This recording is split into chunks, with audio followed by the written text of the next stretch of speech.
Transaction दे रखी है sir 2020 जनवरी की, जनवरी 1 से लेकर जनवरी 24, और इसी पे बेस 3 क्वेश्चन पूछे हुए हैं।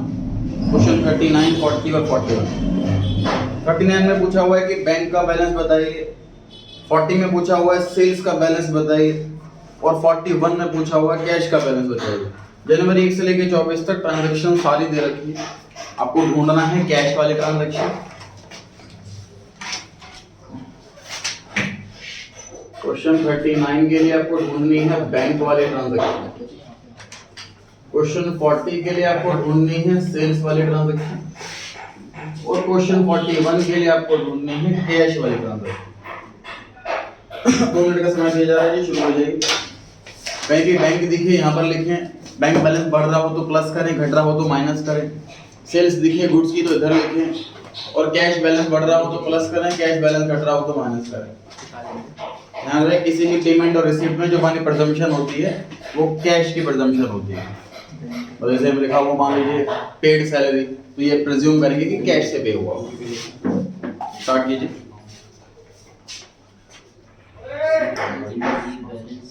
पहले transaction commenced business with cash, तो कैश बढ़ रहा है सर, इसे कैश में प्लस करेंगे 60,000। Opened a bank account, bank account खोला है सर, तो बैंक बैलेंस बढ़ जाएगा लेकिन कैश बैलेंस कम हो जाएगा। अब हमारे पास कैश बचा 40,000, बैंक 20,000, अभी तक सेल्स आई नहीं। जनवरी 3 बॉट गुड्स 10,000, सर बताया नहीं है उधार में या कैश में, तो अगर ना बताया हो तो क्या करते हैं, ऐसे केस में नाम ढूंढते हैं, नाम मिल जाए तो उधार, नाम ना मिले तो कैश। नाम नहीं लिखा तो कैश है। 10,000 रुपए के गुड्स खरीदे हैं, तो अब हमारे पास कैश बैलेंस बचा 30,000। जनवरी 5 में लिखा है sir bought goods from Ram 8,000, Mohan 9,000, कुछ नहीं बताया कि उधार या कैश। ऐसे केस में क्या करते हैं, नाम ढूंढते हैं, नाम मिल जाए तो उधार, नाम ना मिले तो कैश। नाम लिखा हुआ है तो ये उधार में खरीदा है, तो ना पैसा आया ना पैसा गया, ना कोई सेल्स हुई, ना बैंक बैलेंस में कोई चेंज, कहीं पर नहीं आएगा, इन तीनों में से कहीं नहीं आएगा। January 7 sold goods for cash, sir sale करी है हमने, सेल में बढ़ गया 7,600 रुपए। मुझे बताइए कैश आ रहा है कि जा रहा है? कैश आ रहा है तो कैश बढ़ जाएगा। अब हमारे पास कैश हो गया 37,600। चेक करते जाएं कि आपका यहाँ तक ठीक है नहीं है, गलती थी तो कहाँ गलती थी, क्या कंफ्यूजन थी। हो सकता कोई ट्रांजैक्शन यहाँ पर 2 जगह है, हो सकता कोई 1 जगह है, ये देखना पड़ेगा। जनवरी 9 में लिखा हुआ है सर पेड सैलरी, सैलरी पे करी है सर तो कैश कम हो जाएगा।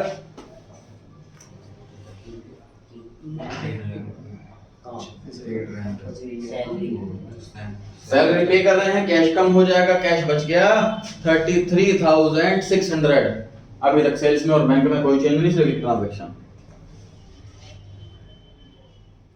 उसके बाद लिखता है सर बॉट फर्नीचर 5,000, फर्नीचर खरीदेंगे तो कैश कम हो जाएगा।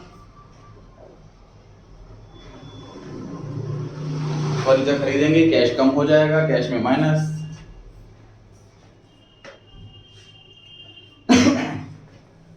आगे लिखा है sir paid cash to Ram, Ram को पैसे दिए,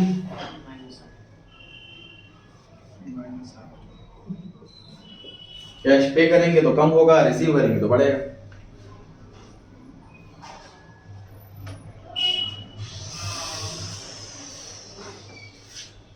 उसके बाद लिखा sir issued a cheque to Mohan, किसी को सर हम चेक इश्यू करेंगे तो हमारा बैंक बैलेंस कम हो जाएगा। इसके बाद हमारा बैंक बैलेंस बचा 11,000, सेल्स अभी तक वही है 7,600, और कैश है 20,600। अब आते हैं जनवरी 17 का। Sold goods to Sohan, sir sales करी है, सेल्स बढ़ जाएगी, सेल्स में 11,500 प्लस हो रहा है। अब सेल्स हो गई 19,100। सर ये बताया नहीं कि उधार में बेचा है या कैश में बेचा है, ऐसे केस में क्या करते हैं, नाम ढूंढते हैं, नाम दिख जाए तो उधार, नहीं तो कैश। यहाँ पर नाम लिखा हुआ है इसलिए उधार में बेचा है, इसलिए मैं कैश में ना प्लस कर रहा हूं ना माइनस कर रहा हूं। जनवरी 20 में लिखा है सर बैंक में पैसा जमा कराया है, तो जनवरी 2 और जनवरी 20 दोनों सेम ही तो हुए। जनवरी 2 में हमने बैंक अकाउंट खोला था तो उसमें भी कैश जमा कराया था, जनवरी 20 में भी ये लिखा हुआ है कैश बैंक में जमा कराया। तो सर कैश जब बैंक में जमा कराएंगे तो बैंक बढ़ जाएगा और कैश कम हो जाएगा। इस ट्रांजैक्शन के बाद हमारा कैश हो गया 10,600 और बैंक हो गया 21,000।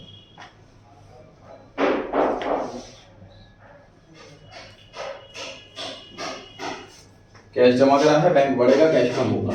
लास्ट लिखा हुआ है सर पेड रेंट, रेंट पे करा है सर तो कैश कम हो जाएगा।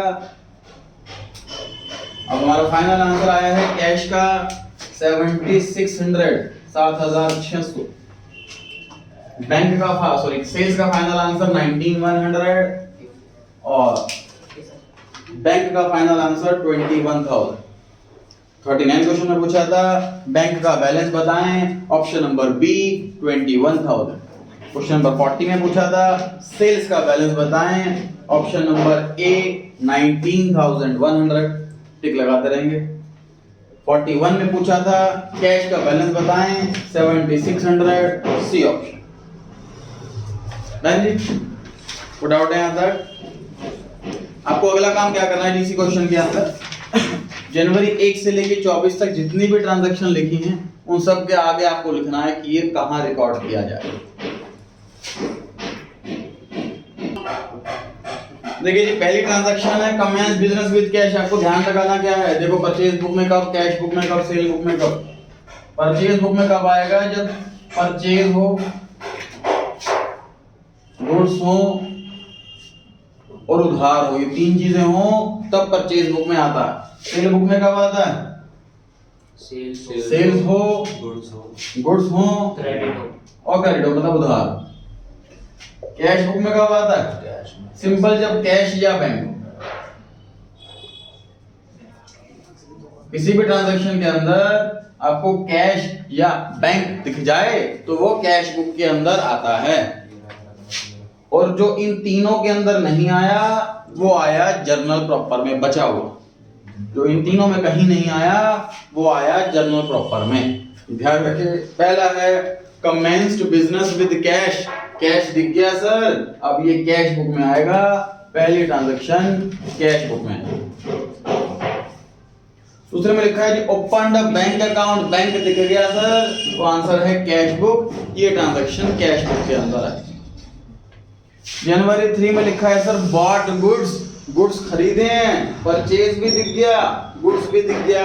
अब बताइए उधार या कैश लिखा नहीं है, ऐसे केस में क्या करते हैं, नाम ढूंढते हैं, नाम दिख जाए तो उधार नहीं तो कैश। यहाँ नाम नहीं लिखा तो कैश, तो क्रेडिट वाला नहीं मिला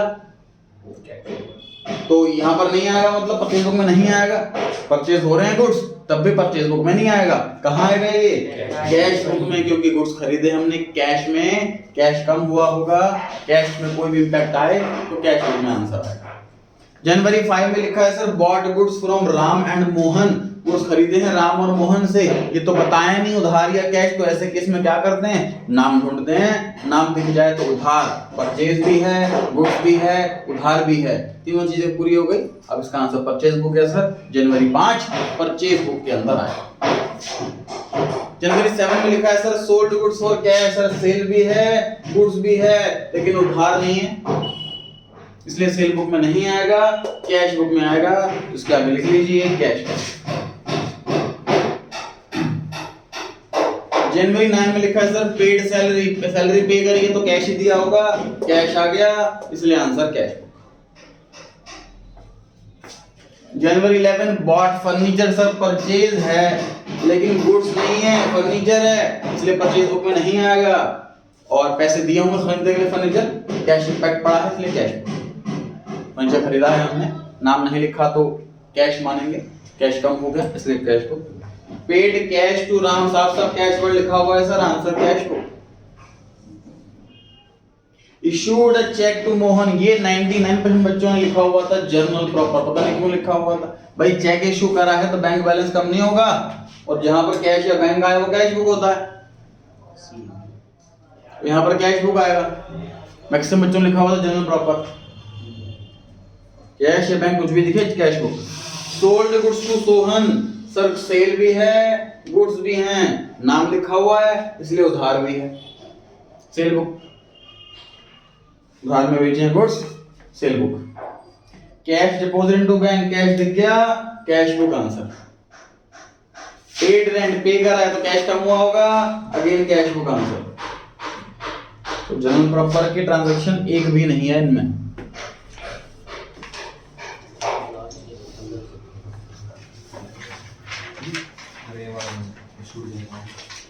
क्वेश्चन नंबर 42,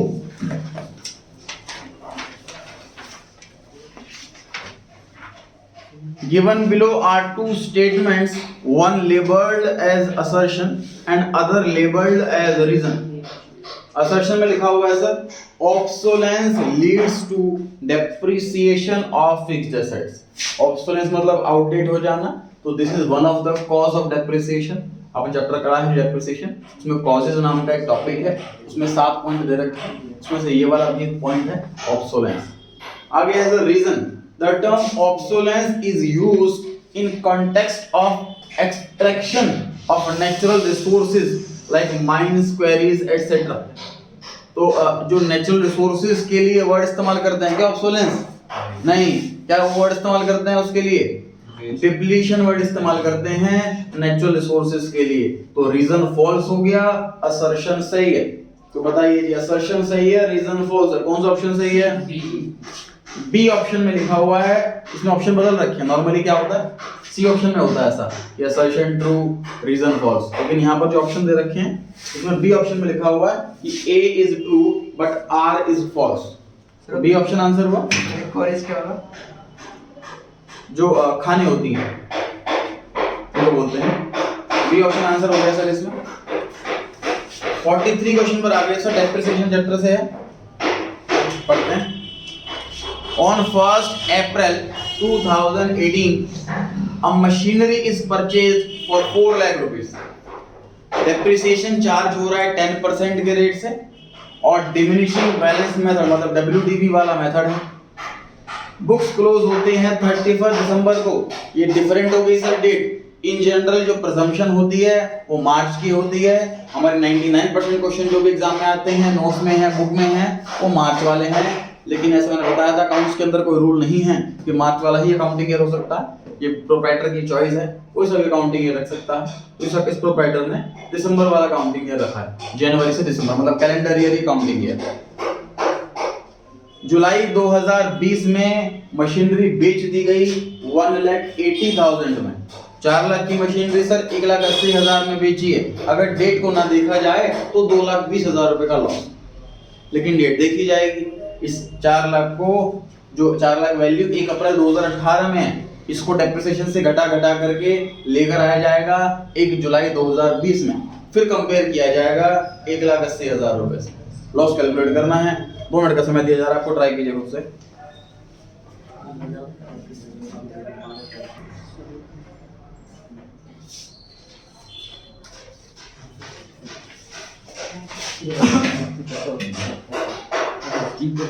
एक अप्रैल 2018 को सर कॉस्ट है 4 लाख।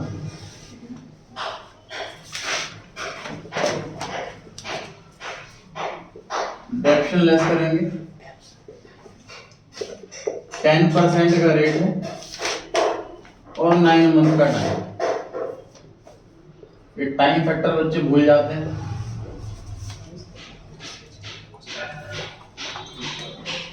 अप्रैल से लेके दिसंबर तक पहले साल सिर्फ 9 महीने एसेट इस्तेमाल करी है, तो डेप्शन सिर्फ 9 महीने का लगेगा। इस चीज का ध्यान रखें।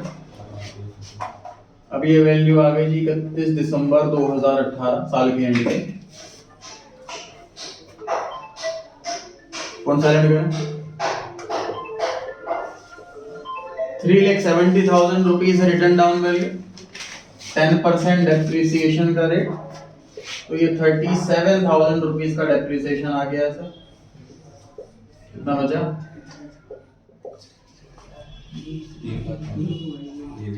3,33,000। ये वैल्यू आई है सर 31 दिसंबर 2019 की। एसेट लेकिन बेची कब है? 1 जुलाई 2020, मतलब 6 महीने और इस्तेमाल करिए, 6 महीने का और डेप्रिसिएशन लगा दो।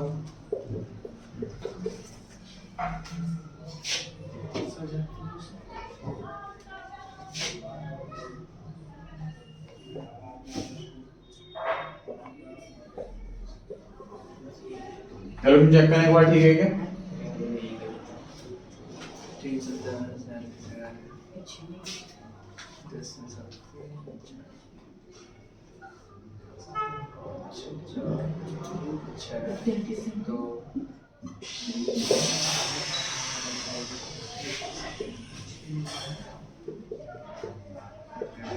जिस दिन एसेट बेची उस दिन की वैल्यू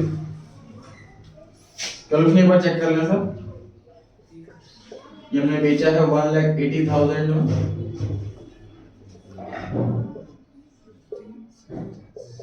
तो 136,350 का लॉस है। Option number C, option number सी।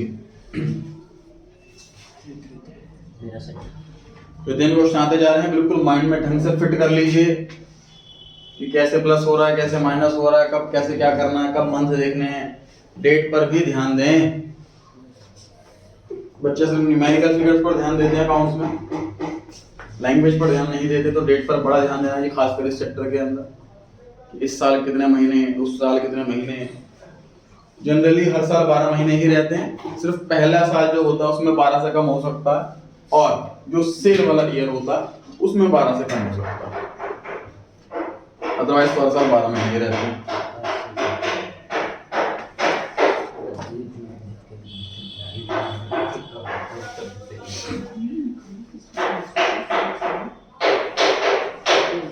कोई डाउट हो तो पूछ सकते हैं जी, नोट कर लीजिए। सेम क्वेश्चन दोबारा करना है आपको एसएलएम मेथड से।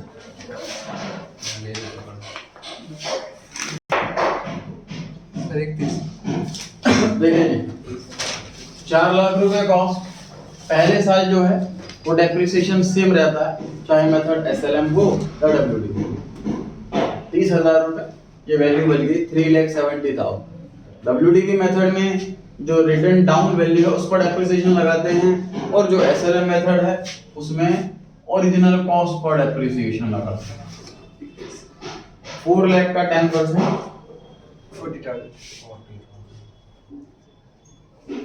40,000, तो ये वैल्यू हो गई 3,30,000। अगेन नेक्स्ट ईयर भी डेप्रिसिएशन जो लगाना है वो हमें ओरिजिनल कॉस्ट पर लगाना है। 4 लाख का 10% 6 महीने के लिए डेप्रिसिएशन कितना आया जी? 20,000 रुपए डेप्रिसिएशन आया, तो वैल्यू बच गई 3,10,000। 3,10,000 की चीज 1,80,000 में बेची, 1,30,000 रुपए का लॉस हुआ। एसएलएम मेथड से क्वेश्चन होता तो ये आंसर आता, लेकिन सर एसएलएम में क्योंकि हमें पता है हर साल इलेक्शन सेम रहता है, तो हमें इतनी लंबी कहानी लगाने की जरूरत नहीं है। एग्जाम में हमारे पास 1-1.5 मिनट का समय होता है बस। देखिए 9 महीने और 12 महीने और 6 महीने, टोटल 27 महीने हो गए।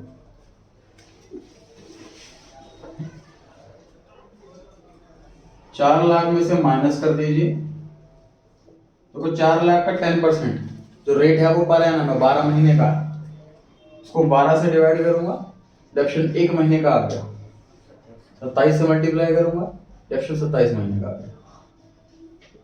4 लाख में से ये माइनस कर दूंगा तो 3,10,000 रुपये आएगा डायरेक्ट सेल वाले डेट की वैल्यू। सेलिंग प्राइस 1,80,000 है, तो लॉस 1,30,000।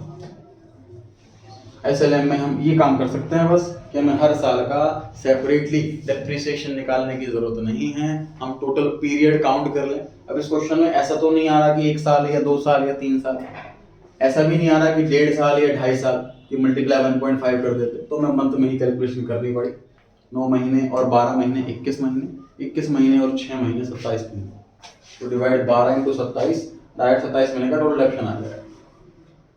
उधर एक्चुअली देखो यहाँ पर 30 और 40 70 और 20 90,000 है ना, ये डायरेक्ट 90,000 रुपये आ जाएगा यहाँ पर, तो बार बार सॉल्व करने की जरूरत नहीं है। ये अगर माइंड में क्लिक कर पाया एग्जाम में तो आपका टाइम सेव हो जाएगा, क्लिक नहीं भी करा तो लॉन्ग मेथड से करें आप, आंसर तो सही आएगा और सब कुछ सही होगा। मुझे ट्रिक क्लिक कर गया माइंड में ये तो टाइम बच जाएगा, नहीं ट्रिक क्लिक करा तो टाइम नहीं बच पाएगा।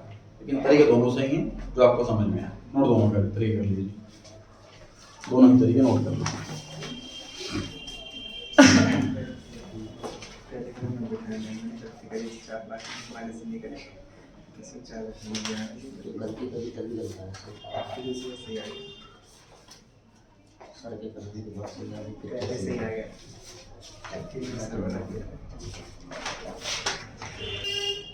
Forty 44 question number, match the following, column 1 दिया हुआ है जी, कॉलम 2 दिया हुआ है, मैच करना है। अमोर्टाइजेशन, कैपिटल रिजर्व और सीक्रेट रिजर्व, ये 3 टर्म लिखी हुई हैं, उनके आगे उनका मीनिंग लिखा हुआ है, हमें ढूंढना है कि इसका मीनिंग क्या है। तो सर कैपिटल रिजर्व का मीनिंग मुझे सी ऑप्शन में दिख रहा है, created out of capital profit. जो प्रॉफिट हमने अपने मेन काम से कमाए हैं उसे रेवेन्यू प्रॉफिट कहते हैं, जो हमने अपने मेन काम से नहीं कमाए उसे कैपिटल प्रॉफिट कहते हैं। तो कैपिटल रिजर्व जो बनता है वो कैपिटल प्रॉफिट से बनता है, सेकंड वाले में तो सी आ गया। आगे अमोर्टाइजेशन वर्ड इस्तेमाल किया जाता है इंटेंजिबल एसेट्स के लिए और डेप्रिसिएशन वर्ड इस्तेमाल किया जाता है टेंजिबल एसेट्स के लिए। तो मुझे फर्स्ट वाले का बी क्लिक कर रहा है जी, amortisation writing off the cost of intangible assets. Intangible assets के लिए अमोर्टाइजेशन वर्ड ही यूज किया जाता है। तीसरा है सर सीक्रेट रिजर्व, जो सीक्रेट रहता है, जो नहीं दिखता कहीं पर। मुझे पहले वाला दिख रहा है sir A not disclosed in the balance sheet, कहीं बैलेंस शीट में डिस्क्लोज नहीं होता, कहीं शो नहीं होता, तभी वो सीक्रेट है। तो बताइए कौन सा ऑप्शन सही बैठा? ए ऑप्शन, डी लास्ट वाला। फर्स्ट वाले में बी, सेकंड वाले में सी और थर्ड वाले में ए। हाँ जी, लास्ट वाला डी वाला ऑप्शन सही।